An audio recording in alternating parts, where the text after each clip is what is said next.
bonsoir mbokk yi nuyu nañ leen lu bari di leen dalal ak jàmm ci seen plateau CAN muy waxtaan yi ñu jagleel Coupe d'Afrique des Nations bay am ca Gabon. demi-finale yi ginnaaw bi nga xamee ne Égypte gagné na démb ñi nga xam ne waa Burkina Faso ci tir au but tey ji nag match bu rëy war a amat ci diggante Cameroun la ak Ghana. Cameroun jël na Coupe d'Afrique jëlati ko ñuy daje kon ak Ghana bi nga xam ne moom tamit ay at a ngi nii ñu ne équipe bu constante la ndax saa su ñëwee. mais gëj naa jël coupe lool match boobu nag 19h lay am mais balay boobu dañ koy saxe de bés bu nekk danañ ko waxtaane xool ñaari équipe yi jàkkaarloo kan moo ci ëpp doole nan la match bu war a demee pour waxtaane ko nag ñu ci ànd comme ni ñu koy defee bés bu nekk ak suñu ay consultant Lamine Mboup Lamine nuyu naa la. Moustapha maa ngi lay nuyu. coach Karim Mané nuyu naa la. maa ngi lay fay Moustapha. ñu ànd tamit ak Mamba Ning Nicolas Sonko bu Walf Quotidien Nicolas maa ngi lay nuyu. fay naa la Moustapha. alors Nicolas Égypte moom lañ doon waxtaane démb. mu mel ne équipe bu constante ngi noonu parce que 9e fois ngi nii Égypte di finale. fois ñaar la signé en fait. 9e fois 8 finales. L'Égypte n'a perdu qu'une seule finale. L'Égypte a déjà remporté 7 finales. Donc mën na jàpp ne Égypte saa su demee pour jëli ko la. En principe. Dire que c'est une équipe qui est assez constante, une équipe qui joue des titres. Depuis 9e fois. Je ne sais pas ndax Ghana lay doon ndax bu Cameroun lay doon ça sera une excellente finale très ouverte et je pense que l'Égypte va jouer grandement ce titre surtout pour marquer les esprits. Elle a déjà marqué les esprits, absentée 7 ans de la CAN, aller se refaire, se reconstruire, regagner les rangs, dépasser tout le monde, arriver en finale et je pense qu'elle a déjà marqué l'histoire. Elle va encore chercher, surtout Moustapha, il faut saluer. De tous, moi je suis très content, c'est pas Al-Adari, un gardien de 44 ans, tu arrives par circonstance, tu étais 3e gardien, le premier se blesse en plein match, avant le 3e était déjà blessé, tu arrives, tu relèves carrément le niveau, tu amènes ton équipe en finale par rapport à toute cette constance qu'on a cru, parce que le gardien n'a plus qu'un seul but pour Belégui, lui Al-Adari, je pense qu'il faut c'est-à-dire que dañ koy wax souvent mu ngi ko doon wax bu daanoo ñetti yoon mais yaakaar naa maget boo xam ne parce que démb moom daan war ma ne li Karim Mané doon wax mi ngi ñëw mag bu daan mais teewul jàpp na pelante yi Karim pour waxtaane sax joueur boobu El Hadari moom génération à 44 ans biñ ci mujjoon a gis bu am âge boobu def une compétition aussi bonne moo na Roger Mila bi mu demee Coupe du Monde 90 à 38 ans 42 ans su ma juumul dem na 42 ans en 2000 pardon 94 Oui, aux États-Unis. Oui, exactement. Il a fait 38 ans. En Italie. Après mu dem 42 ans. Karim ci suñu football Sénégal bi est-ce que am na joueur yu mel noonu yu ñoo ci fàttaliku yu dem ba à un âge bu ñuy wax ne war na bàyyi teewul ñuy football. amoon na fi mais gëj na. amoon na fi kan. waaw amoon na fi. Alors, oui, Pape Siré Dia qui joue jusqu'à 36 ans, 37 ans. Non. Donc non, moi j'ai joué jusqu'à 39 ans. Parce que, ah oui. Voilà un exemple alors. Moi j'ai joué jusqu'à 39 ans. 39 ans. J'ai joué avec 4 générations de la Jeanne d'Arc de Dakar. Ouais. Super. Ouais. Ça, je ne l'ai jamais connu de toi. Mérite respect. Ça, je ne l'ai jamais connu de toi, tu t'es caché. 39 ans. 39 ans. Donc tu Lamine, tu as vu passer 4 générations. De dont on parle, j'ai joué à 44 ans. Les Navetan, étant coach, ouais. Ils peuvent le... Moustapha, oui. Aziz de la Linguère, joué na ba 44 ans. Aziz arrière droit de la Linguère. Joué na ba 44 ans. Waaw. Oui. Adolphe Mendy aussi defe naa joué woon na ba xaw a âgé trop. 38 ans Adolphe Mendy. Voilà. Qui a fait le port autonome, douane, Ndiambour. Non, il a fait Sotrac. Sotrac Non, pas la Sotrac. Le SIDEC. SIDEC où il a été du temps de Noguera, le Cambérien Noguera, oui, exactement, c'était ça. Excellent. Alors, que de beaux souvenirs. Alors, ce qui nous permettra de parler rapidement de l'équipe de ce Roger Mila là, c'est le Cameroun. Moom mooy joué tey ak Ghana. Match bu nar a neex Lamine Mboup. Ouais, match dina neex trop. Parce que on va avoir peut-être le même profil que ce qu'on a eu hier. Équipe, dama gis Nicolas di tagg Égypte. Mais il ne faut pas qu'on oublie que nous, en Afrique, on a toujours dit que c'est le meilleur football africain. Égypte. Oui. Personne n'a jamais concurrencé ce meilleur football africain à l'Égypte. Maintenant, il faudra qu'on voit que cette équipe, ce pays continue ce travail. Alors que nous, on expatrie nos joueurs. On expatrie nos joueurs qui sont déjà mûrs ici, qui ont déjà leur qualité ici, mais l'argent qu'on leur donne là-bas, on pense qu'ils sont encore meilleurs que ceux qui sont ici. Ce qui fait qu'on pense plutôt à ceux qui sont là-bas. Alors que je n'ai jamais encore vu une Coupe d'Afrique qui a été remportée par une équipe faite juste que de professionnels. Je ne l'ai jamais encore vu. Donc ce qui veut dire qu'il y a de la graine en Afrique. Et l'Égypte est en train de nous prouver que ici en Afrique, il y a des équipes qui peuvent gagner la Coupe d'Afrique sans pourtant avoir des joueurs. La constance donc de l'Égypte, Lamine, moi. La constance, rigueur, avoir une bonne défense. Tu sais, dans un football, il y a 2 buts. S'il s'agit que d'attaquer, il y aurait qu'un but. Mais il y a 2 buts parce que il faut défendre ses buts. Alors, l'Égypte a su défendre. Et l'Égypte aussi a su attaquer au moment où il devait attaquer. Les milieux de terrain dont on dû être comme la pièce maîtresse d'une équipe, ils ont su donner les ballons qu'il fallait pour marquer. Mais ce qui est plus important, c'est que quand ils sont acculés, ils ont su revenir pour ces deuxièmes ballons qui pouvaient être dangereux pour l'équipe égyptienne. Ce qui veut dire que l'équipe égyptienne a été complète durant tous ces matchs. Qu'il a usé de la possibilité de l'adversaire et de sa supériorité par rapport à son adversaire. Qu'est-ce que l'Égypte pouvait faire pour battre ses adversaires? Qu'est-ce que l'Égypte pouvait faire pour ne pas être battu par ses adversaires? Et c'est ce que l'Égypte a pu faire. D'accord. Alors, Égypte mi ngi xaar adversaire l'Égypte aura le temps de regarder son adversaire tey mu war a jouer Karim Mané bala ñuy dem sax ci waxtaane Cameroun ak Ghana ñu bari leen jaaxal mooy Égypte voilà un pays boo xam ne année yi ñu jàll yëpp ci crise lañ nekk. Fa changement de régime ñu bari doon wax ne su crise yooyu amee généralement boo deful ndànk mu yóbbaale football bi mais Égypte certes absenté nañ quelque temps mais teewul ñu ñëwaat ak doole parce que dañuy finale lan mooy expliquer secret wu égyptiens yi au-delà de li Lamine wax ne il faut ñu am un championnat rigoureux avec des professionnels. xam nga Moustapha Égypte dafa yàgg nekk en avance sur le football africain ndaxte soo xoolee infrastructure ay club am dañu yàgg am seen i stade bopp ku mel ni Ismaïlia Al Ahli club stade bopp lañu yor. club français sax am seen stade bopp. yore seen complexe sportif boo xamante ni bi benn bu ci nekk am lu ma 6 terrain loolu bañ koy am ak léegi ëpp na 20 ans. ba tax na seeni joueur du ñu jëgaani foofu la ñuy nekk en Égypte. ñu préparé wu fa.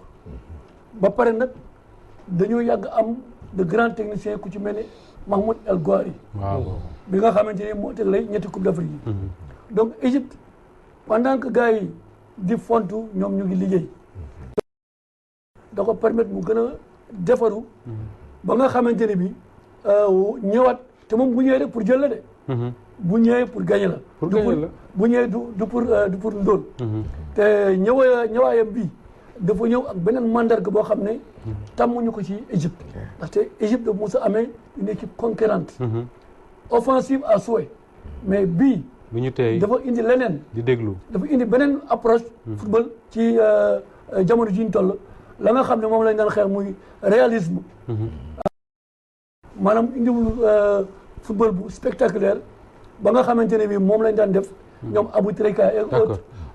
Lamine, est-ce que Égypte, au-delà du football, de l'aspect sportif, est-ce que égyptien ci boppam ko xam peuple Égypte en tout cas ñi ko xam loolu lañ may wax souvent que ni peuple bu fier la ñu bëgg seen bopp ñu am jom est-ce que du jom jooju aussi mooy feeñ ci li Nicolas doon wax sax heure bu ñëwee ñoom day ñëw pour jëli dara. C'est un peuple fier parce que pour ñoom tout ce qui est mathématique fa la jógee attendez il faut que les gens se comprennent que Égyptiens yi ñoom c'est des gens qui sont fiers mais aussi c'est des gens qui dans un métier sont sérieux et puis vous savez l'Égypte pourquoi l'Égypte gagne toutes ses équipes parce que les footballeurs égyptiens xamuñu fo vous m'excusez xamuñu fo moi j'ai fait l'Égypte j'ai joué là-bas pendant 2 ans waaw mais xamuñu fo bu ñu jógee football julli ji tëddi góor ak góor ay ànd jigéen ak jigéen ay ànd donc discipline boobu ñu am dafa am solo si sportif dafa am solo si sportif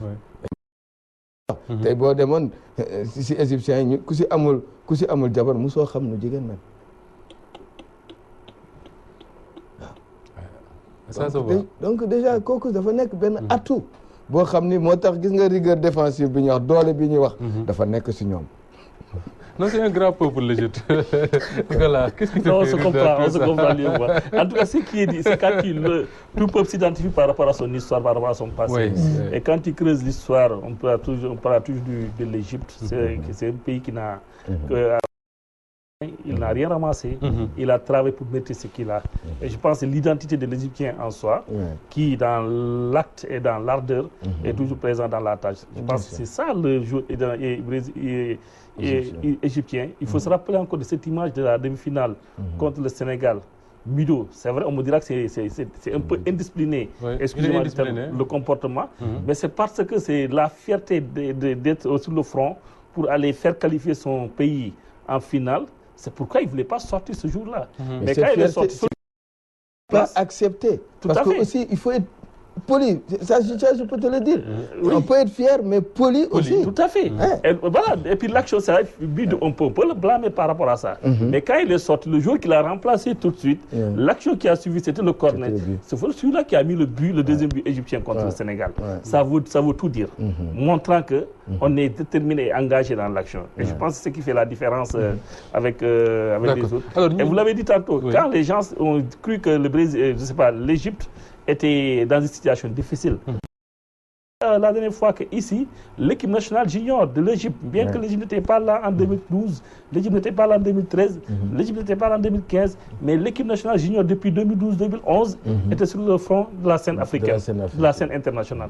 Et il y en a de ces joueurs qui sont là. C'est vrai que Fatih qui est encore à 35 ans, qui fait un excellent match, qui a fait un excellent match hier. Mais attends, c'est dire que tant soit peu, ils sont allés chercher ils sont constants sur la scène. Moi, les Lamine vous donne mais pour gagner la CAN, il faut que yàgg di ñëw. Mais bien sûr. Attends, et en plus les que des clubs champions ou des vainqueurs de coupe da nga fi gis benn équipe égyptienne. waaw boo si gisul Zamalek gis nga si Ahli wala boo si gisul Ahli gis nga si Ismailia. wala keneen ñoom ils sont toujours là. C'est que ñoom dañuy liggéey. ñoom seen fo yëpp tout leur kii c'est le football, le handball. Ils adorent le foot partout. Qui parle des infrastructures égyptiennes. demal sur le terrain de Zamalek. Mais tu n'as rien à envier en Barcelone. Non. Tu vas là-bas, tu es terrifié. Tu te dis, mais comment ils ont fait pour avoir un complexe comme ça? Et tout beau et tout propre. Alors, ñu waxtaan kon ci toog tey Karim bu ñu doon jàngat dispositif tactique gu ñaari équipe yi lan lañ ci mën a jàpp Cameroun Ghana. ñoom nag wute nañu taxawaay. ndaxte Ghana dafa nekk nation bu fidèle ci seen façon football. c'est-à-dire que ñoom amuñu football bu défensif maanaam du ñu taxaw di xaar football bu ànd ak seet moom la ñu am c'est-à-dire football spectacle football boo xam ne joueurs yi kenn ku nekk da ngay wane sa virtuosité technique sa sens tactique ak sa intelligence de jeu loolu moo tax ñu leen wooyee les Brésiliens d'Afrique ñoom nag toujours dañoo am un jeu porté vers l'avant wute na ak Égypte bii ren parce que Égypte bu ren bi wute na sax ak Égypte bu yàgg ba ndaxte Égypte bi dafa indi beneen mandarga dafa européaniser son football jonkon taxaw xaar lalu soo juumee rek mu def la ko. Ghana li mu fi wane bi ñu commencé ba léegi du loolu day football. Ghana day football. day football di def li ñuy tuddee déséquilibre maanaam wëngër ñi suñ la songee côté ndeyjoor su baaxul ñu jaar càmmoñ. d'accord alors Nicolas lan mooy faiblesse équipe bu Ghana boobu su fekkee am na ko. peut-être c'est côté droit c'est flanc. c'est flanc que ce soit c'est vrai qu'il y a le flanc le droit qui est assez. Parce que depuis 2008 boobu léegi muy fii tur bi laa faa wàtt tuuti 2008 muy fii mais sur le côté droit bon d'ailleurs ils ont perdu Baba l'arrière gauche qui est blessé depuis le premier match sur le côté gauche et côté droit c'est la faiblesse de l'équipe ghanéenne mais qui est complétée par les excentrés. Cette faiblesse avec Aftou parce que après j'ai l'impression qu'il joue en 3-5 2 devant parce que tout simplement Aftou des fois dañuy creuser tu vois carrément bu dul c'est donc je pense bien seen axial bi il se déporte carrément à droite ou bien de l'autre côté tu vois l'autre qui déporte carrément à droite il revient pour combler le vide Bon, hormis cela, je ne vois pas où il y a d'autres failles au niveau, parce que le milieu de terrain ghanéen et sa force serait certainement l'attaque avec les frères Ayew. Ils vont très vite, parce qu'ils sont allants. Ils sont allants, ils vont très vite. Asamoah, qui a l'expérience des Ghanéens. Voilà. Et qui sont très agressifs dans l'action. Agressivité dans l'action, c'est quoi? C'est dans l'acte décisif qu'il faut faire. Les Ghanéens ne loupent pas. D'accord. Alors, Lamine, avant... Oui, allez-y. Par contre, Nicolas, moi je pense que ce match-là, ce sera deux équipes attention l'une à l'autre. Parce que chaque équipe, on l'a vu comment il s'est qualifié. Et par rapport à l'équipe qu'ils ont rencontrée. Aujourd'hui, le Cameroun a reculé contre le Sénégal. Mais le Cameroun n'a pas reculé contre le Burkina. Le Cameroun n'a pas reculé contre contre la Guinée-Bissau. Ils ont joué, ils ont pris des buts, mais ils ont continué à jouer. Guinée-Bissau, ils sont revenus en deuxième mi-temps pour jouer. Voilà, d'accord. Donc, ce qui veut dire que le Cameroun a reculé contre le Gabon vers la fin et a reculé contre le Sénégal vers la fin. Attaqué plusieurs fois, mais contre l'Égypte, le Ghana a reculé. Qu'est-ce qui a fait ça? C'est ça qu'il faudrait comprendre. Est-ce que c'est une peur de l'équipe adverse qu'on rencontre?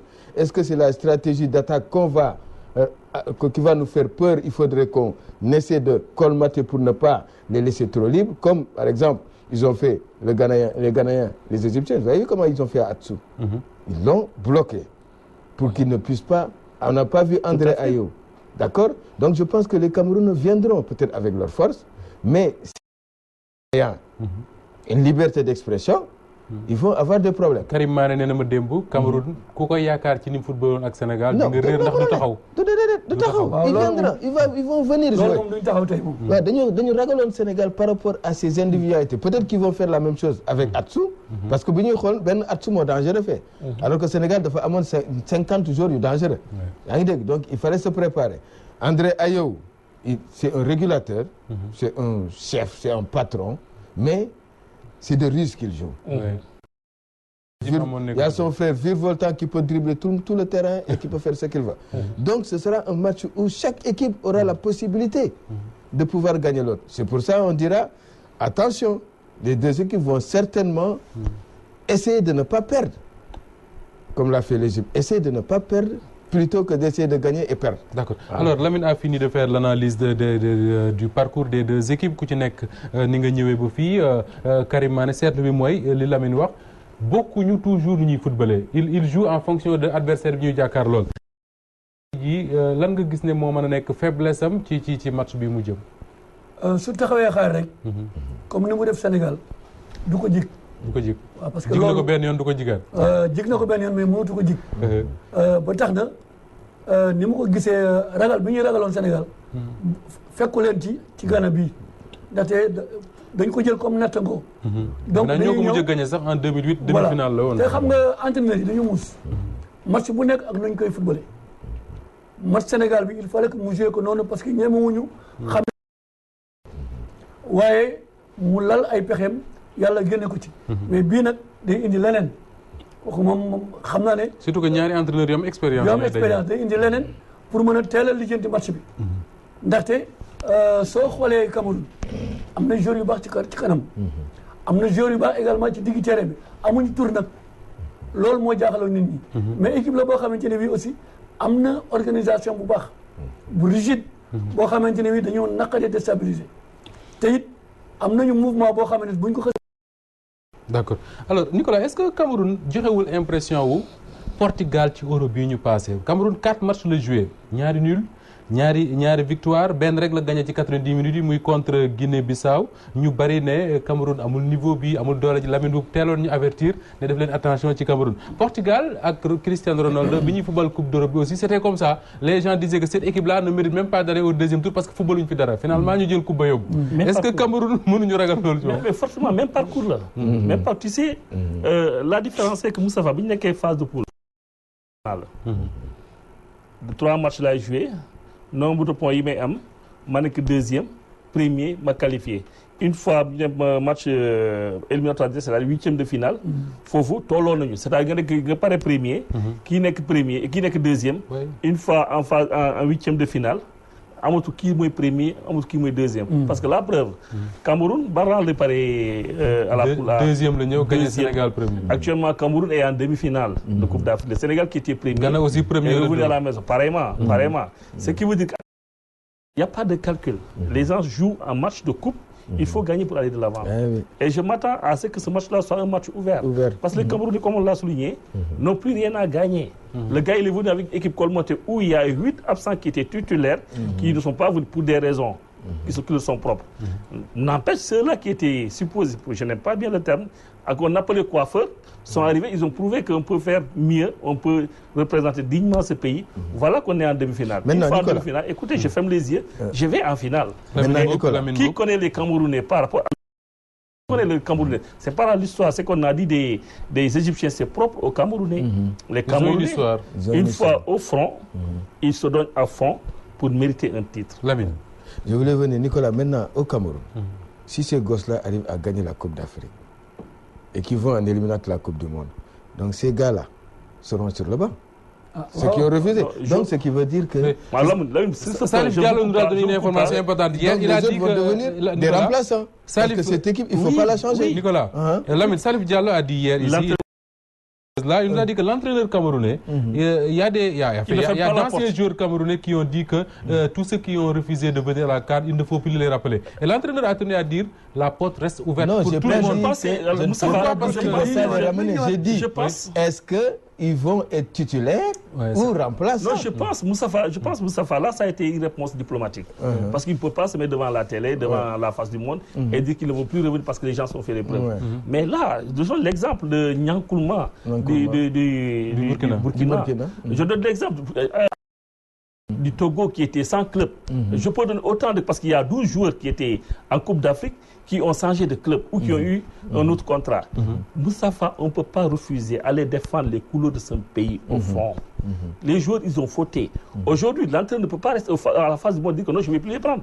Mais Nicolas, qui connaît le Cameroun quand même, c'est que c'est une sélection qui va souvent en Coupe d'Afrique avec multiples problèmes. Je sais que par rapport à la fierté des Camerounais, j'ai entendu Roger Mila dire que ces joueurs, il ne faut plus les prendre. J'ai entendu Patrick Mboma dire pareillement.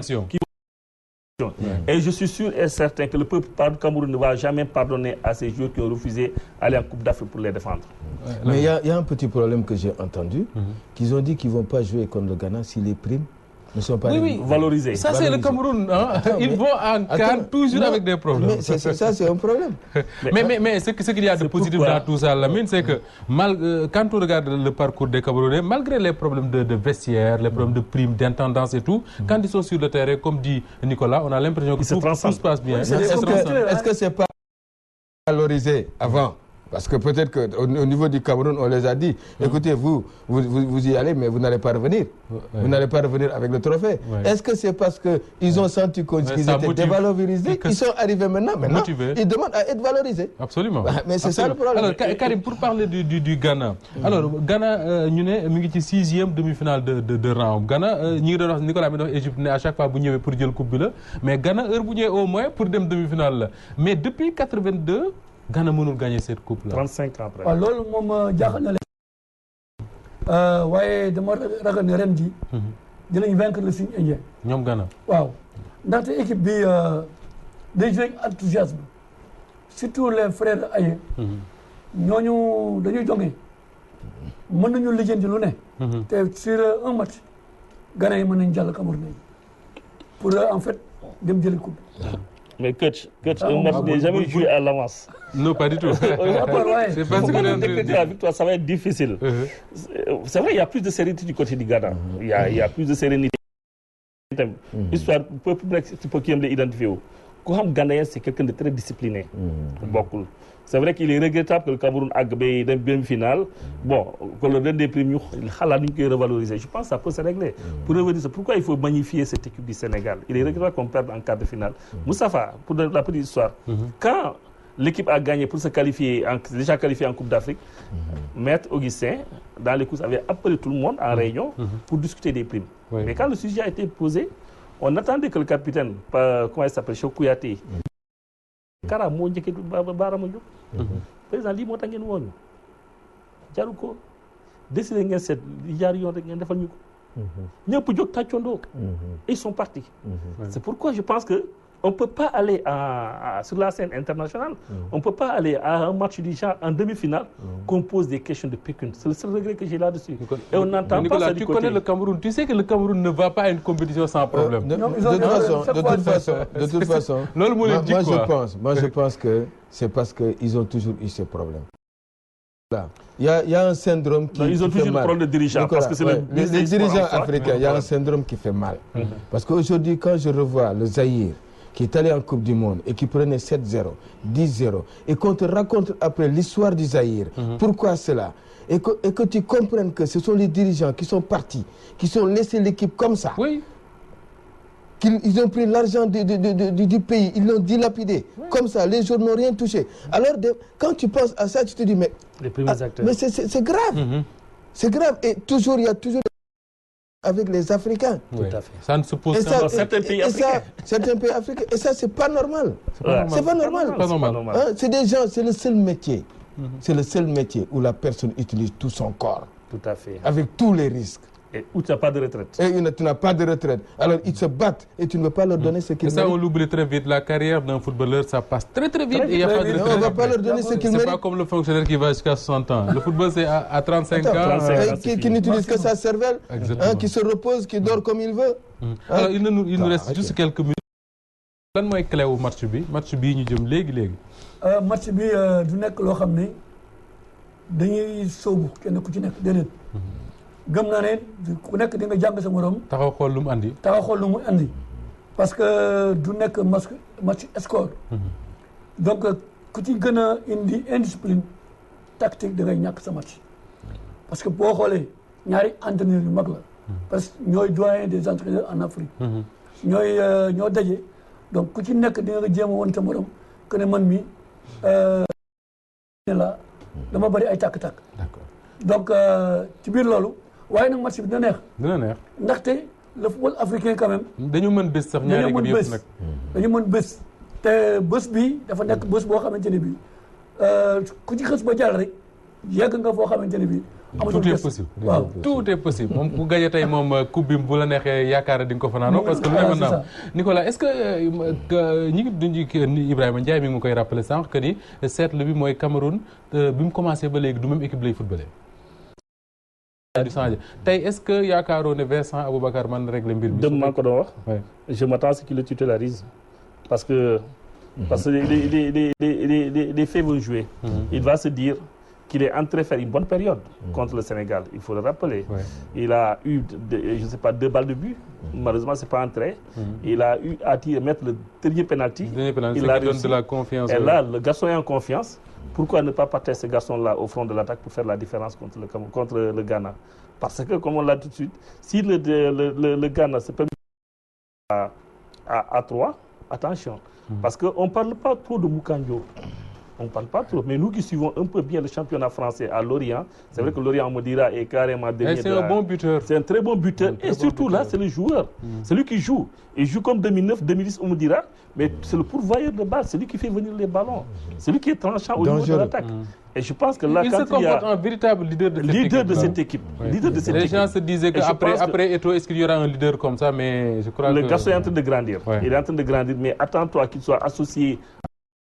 Jusque-là, on n'a pas senti qu'il soit au front de l'attaque associé. Mais là, Vincent Aboubacar qui vient en confiance et que Mukanyo qui est toujours tranchant, ça peut faire très mal dans une défense. La Ghana de changer, on est presque sûr que c'est la même équipe qui va jouer. Oui, je dirais plutôt qu'il faut que les défenses fassent très attention. Très attention. Parce que chaque défense aura en face des joueurs avec leur capacité. Parce que je disais tantôt, Ayo est un dribbleur, André. Et c'est ce qui nous manquait dans l'axe du Sénégal. Quelqu'un qui pouvait dribbler ces 2 défenseurs. C'est ce qui nous manquait. Des dribbleurs sur les flancs, mais on n'en avait pas dans l'axe. Et André Jordan sera capable de le faire, de les déstabiliser. Et c'est des joueurs qui sont grands en défense camerounaise. En défense du Ghana, il va falloir faire attention avec le gaucher du Cameroun. C'est celui qu'on appelle Messi. Le numéro 3. Et Mukanjo arrive. Si Vincent Aboubacar arrive, cette défense du Ghana va avoir fort à faire aujourd'hui. Tout cela, Lamine, pour dire que le match bu neex lañ nar a seetaan yi mbokk yi kon dañuy ànd dem seetaan yi ko ñi koy dégloo si mën nañ ko déglu ci 99.0 Ndiaye ak ñi mu ciy àndal bu ko defee su ci kanamee ñun incha allah ñu ñëwaat bu ñu mi-temps waxtaane waat première mi-temps bi bu jeexee ñëw débriefé waxtaane tamit ñaar ñi nga xam ne ñoo war a final parce que tey dinañ xam kan mooy fekki ki nga xam ne mooy Égypte ci final bi jërë ngeen jëf ba ci kanam ak jàmm